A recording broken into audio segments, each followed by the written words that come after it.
not start recording. This is Travis with MMA Wreckage, and I'm sitting here speaking with Jordan Dowdy.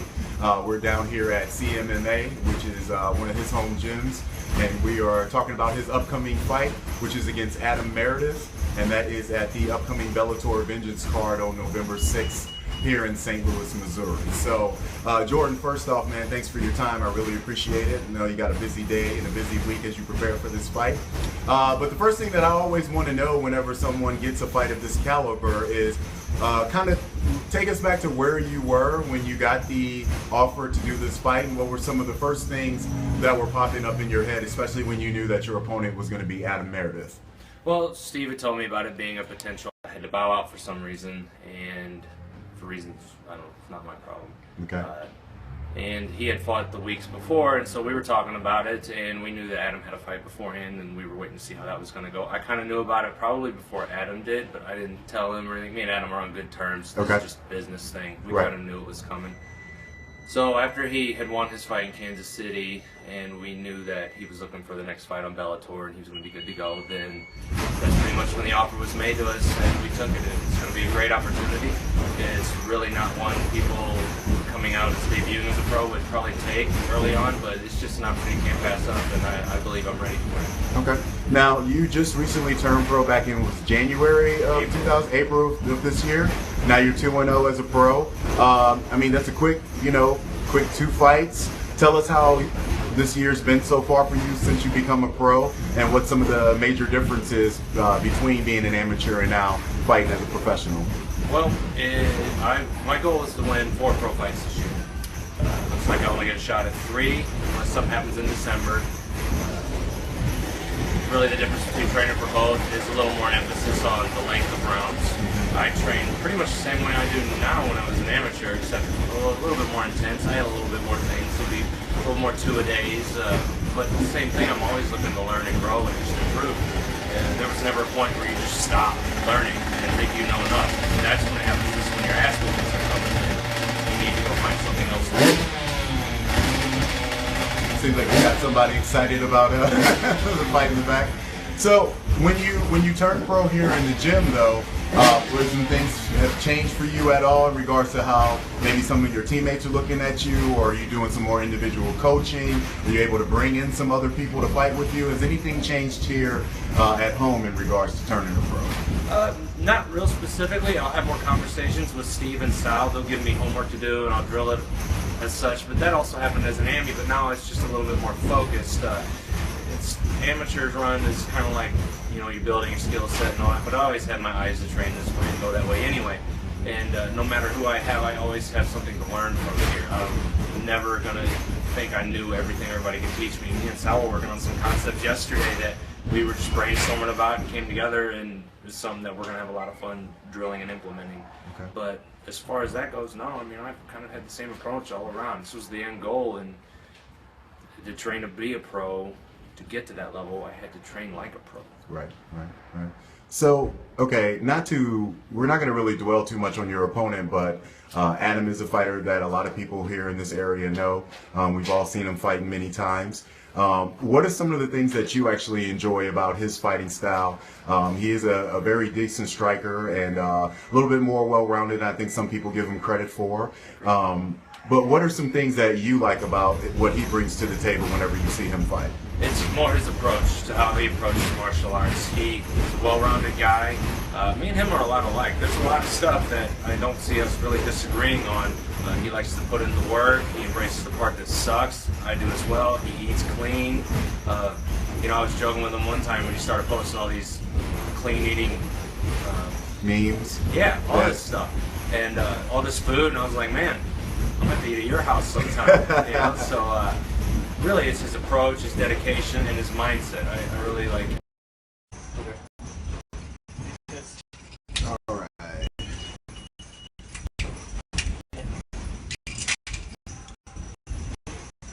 Okay, so I just went ahead and threw you on Periscope. I was like, we can snatch the video. Yeah, I know. And that MMA show just came in, so we might have some questions coming in on there, but I figured this is probably the best way we can snatch the whole stream, and since they have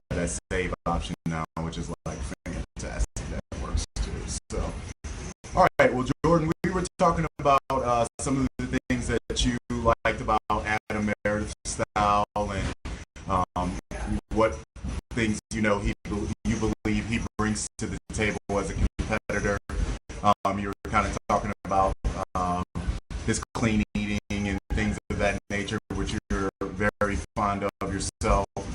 But stylistically wise, you said you guys are somewhat similar.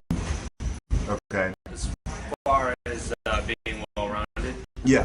I believe his stand-up style is a little more for Muay Thai kickboxing, a little more hard time putting it into words. He's a little more linear, okay, straight, a little bit more like a point striker, a little bit. I wouldn't call it a point striker. Okay. I'm not trying to diss him. It's just right. Definitely a different style because mine just had a lot more movements and feints and can go any which direction. And would you say his style is a little bit more calculated? Would that be maybe a good way to kind of describe it? I wouldn't call it more calculated than me, but his style is very calculated. Okay. So he approaches that very well. I think he tries to read people as he's going along, like you should, like any veteran really should. Well-rounded jiu-jitsu game. Okay. Supposed to be pretty good wrestler as well. Okay. I really have nothing bad to say about them. Okay. Well, when you are thinking about yourself and the things that you need to do to improve in the gym every single day, and you know you have a matchup coming up against a guy like this, what are some of the initial things that you're looking to, accomplish and kind of set your eyes on? Is it small daily goals that you're looking to focus on, or is it just the continuous of the overall process and getting better? Continuous overall process of getting better. Okay.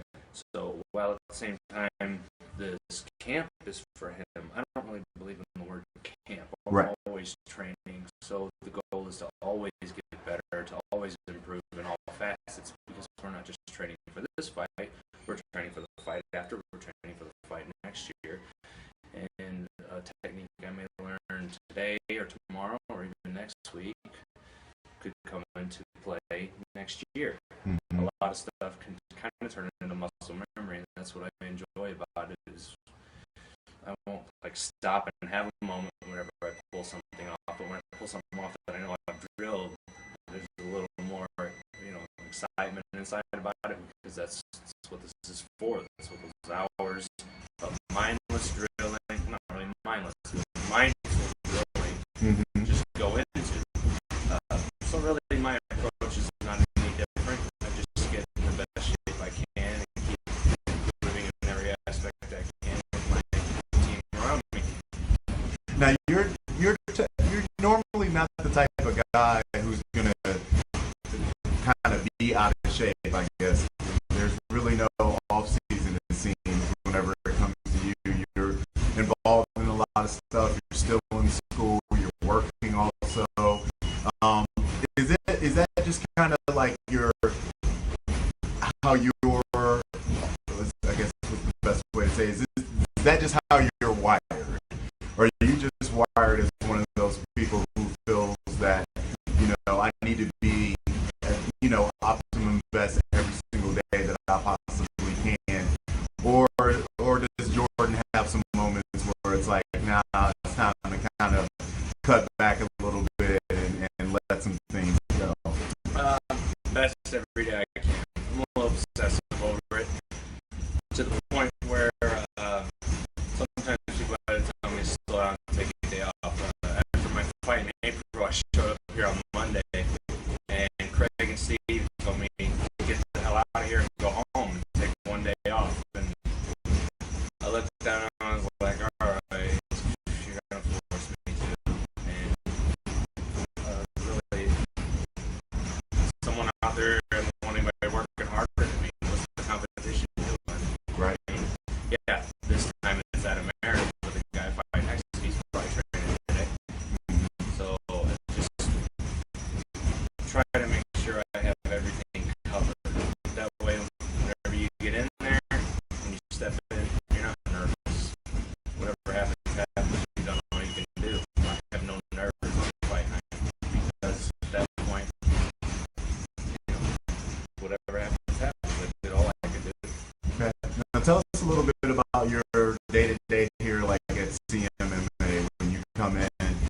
who are some of the people that you're working with, some of your teammates, coaches that you're working with on a day-to-day basis, and how have these guys helped you transition from your amateur now into professional fight? Well, Steve, my head coach Steve, he always gives me lists of things to work on. He'll watch tape, record things. I'll drill with him privately, sometimes on Sunday. And me and him are in communication all throughout the day. I'll text him, oh, I had this idea, or he'll send me something that he wants me to work on. Or we'll see a concept that's been working that people are using, and we'll do that. I'm always in communication with him, and he's so experienced, and he knows so many different types that even sometimes these guys get reminded of things, and then we start re-drilling those same concepts, and then the muscle memory comes back on that drill, and then it ties into another drill. And then Sal, I mean, you can't really find much more of a veteran in this area than him. He's been here since day one. I mean, back when I was really an amateur, young, learning, I had to just grind through him in those rounds, and now that I can kind of give a little bit back whenever it's his turn to get ready for a fight, I still learn something from him every day. It's amazing how long I've been around this crowd, and they still teach me something new every day. And it goes back to what I told you about. Sometimes it's a reminder, sometimes we did something that makes something click. My brother Jake is healing up, and I've been doing a lot of stuff with him on the side. He's kind of only really working with me right now until he gets his back healed up the rest of the way, but he helped me a lot for that last fight with some private stuff we were doing. And Craig takes care of me and all the other stuff I need to have done outside for now, and really from here I just go to the war room on other days, and Mickey's been a real good coach up there helping me with some ground stuff and other concepts, and I get other bodies, and I get Aaron Hyfield and Dustin Missimilia and you policemen up there as well. We just have good guests up there. Sam Tamayo, that kid is just, he's a bull, man. Like, he has sometimes he grabs me and I'm like, holy shit, I don't feel strong at all. But he's just a grinder, man. And once he hits a stride going here, he's going to be tough to stop.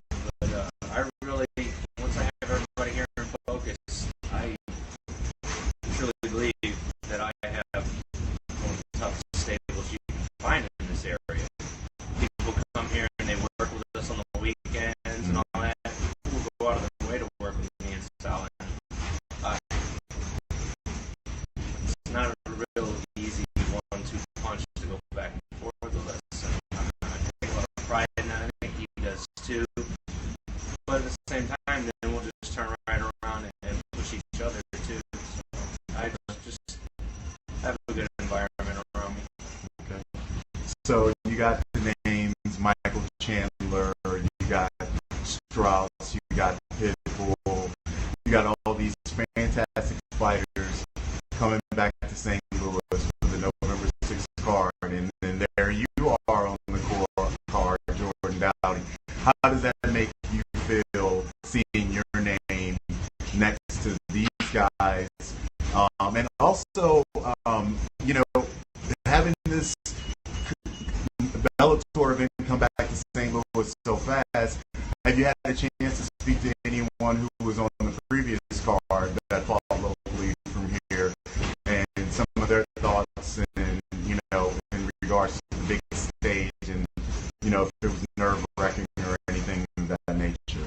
Well, just a bit, but honestly, I mean, it's a nice show, big fight, great opportunity, but it's just another fight. I have no nerves about it. People are telling me congrats already, and I'm like, for what? I haven't accomplished anything yet. There's still yet to come. Yeah. I've still got to earn that congrats. I'm not happy with that. Are you kidding me? Right. There's still tons of shit to do here, and then there's, I have to, face Adam and then earn all that, and then I go on to the next one. Really, crowds don't bother me, venues don't bother me anymore. I did when I was younger, but now I show up to the venue as the calmest I am. I'm ready to go then. Put in all the work. That's the fun part there. So and do you think the stuff that you've done here with the guys that you were just talking about and stuff, is that the guys that have helped you create that mindset where, hey, this is just another fight, this is what we're here to do, this is what we've been working our asses off to do? Absolutely. We work in the most uncomfortable situations and learn to be comfortable in them. So whenever we get out there in front of that, it doesn't really bother me at all. Like, I won't even notice the crowd. I don't. I'll walk up to the cage. I don't even need to look at them. I don't know if they're there. I want to see the ring and the opponent, and I'll listen to my teammates as I get in, and that's really not any embellishment. That's how it goes. Right. But even still, though, I mean, there has to be something deep down inside of you that is thankful for the opportunity to be able to be on the Bellator card and represent in front of your hometown fans and stuff like that. So how is that inside of you? How do you feel when you know that, hey, there's now so many more people that are going to be able to see me fight and see you do the work that you enjoy doing so much? Just to make the most of it. I don't feel any pressure about that at all. I've earned the opportunity to get here. I kind of look at it that way. So now I just got to keep earning the next opportunities, and they'll come one way or another. But the way I see it, I mean, I'm not going to sit there and dwell on the spotlight, because that's when it gets to be. To me, I've worked hard. I'm here. I'm going to work hard to prove I need to be here, and then we just move on from there. I'm always curious to ask fighters, with the craziness of the world that we live in with mixed martial arts and all these headlines of fighters doing this and doing that, is it easy for you to be able to come to a place like this and just kind of, block all that out, put on the blinders and do what you need to do? Or as a fighter, as someone who is not necessarily in the spotlight, but is participating in the sport that has been in the spotlight recently more than ever, when you're in school, when you're at work, and you're talking to people and they ask what you do, and you let them know what you do, is it easy for you to just kind of tell them more about who you are as a person and what you do here in fighting, and not have to deal so much with all the kind of craziness that goes on in the sport? And I think you may kind of know what I mean with hearing about people being arrested, hearing about people with their cheating husbands and wives and all that stuff that's going on. Does that ever enter into Jordan's world, or is this the world that Jordan lives in, where we are right now? It's relatively this world. It comes on to whether they're educated or not. So for the most part, I'll play it off, and I don't even call myself a fighter. I call myself a martial artist. There you go. Because that's the journey here. Even whenever the competition is over and the competing window is done, then I'll still be learning in some fashion, because it's just what I do. I try to educate them that this is a sport of respect for the most part. Some people go about it the wrong way. You only hear the worst parts of it, and then I'll tell them that it's even safer than boxing, because they think boxing is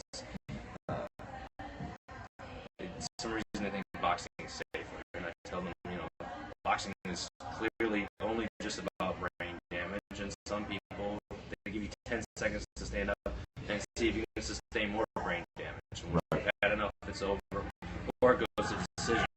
And even their training, hitting pad sparring, so many shots to the head. I mean, look at the old boxers and look at old martial artists.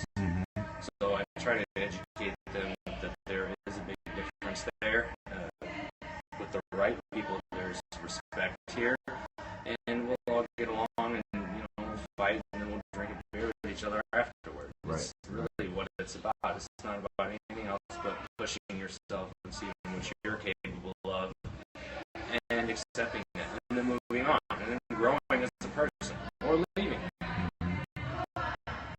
So I never want to be the person that makes a fighter or martial artist have to predict what they're going to do in the cage, how they're going to win, or anything like that. But what is some of the things that you see yourself doing on November 6th when you step inside of the Bellator cage?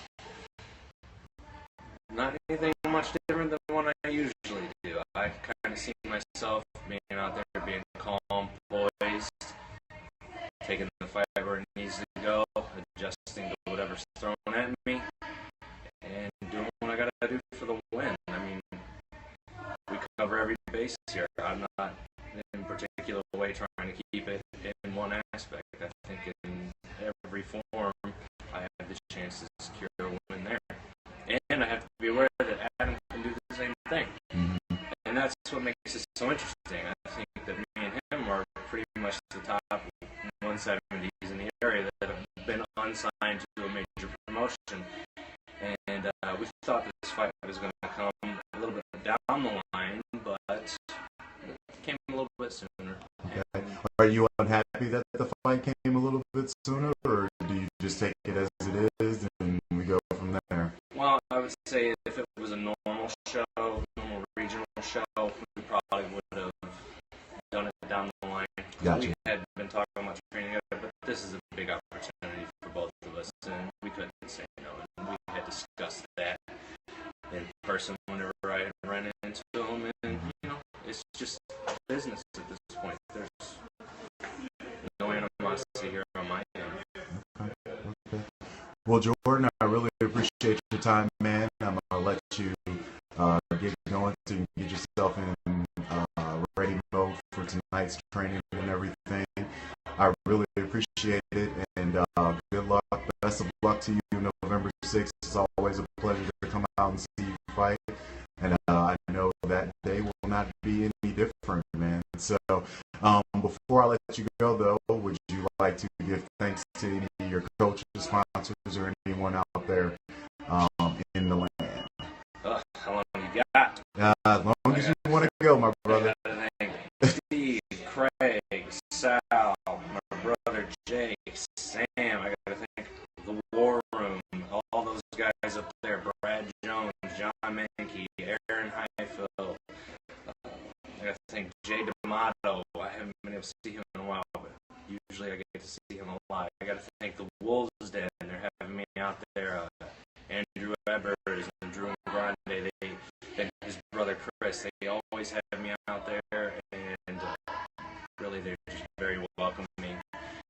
And that's not even including like my boss Megan, who also really kind of helps keep me together. And Sub-Zero, yeah, I mean I wouldn't be able to train like I would without her help. There's no doubt about it. So it's definitely a team aspect. I might be the face of it out there in the crowd with all that and putting in the work here, but really I couldn't do it by myself. There's no way. All right. Well, awesome, man. Well, good luck to you on November 6th, and we'll see you in the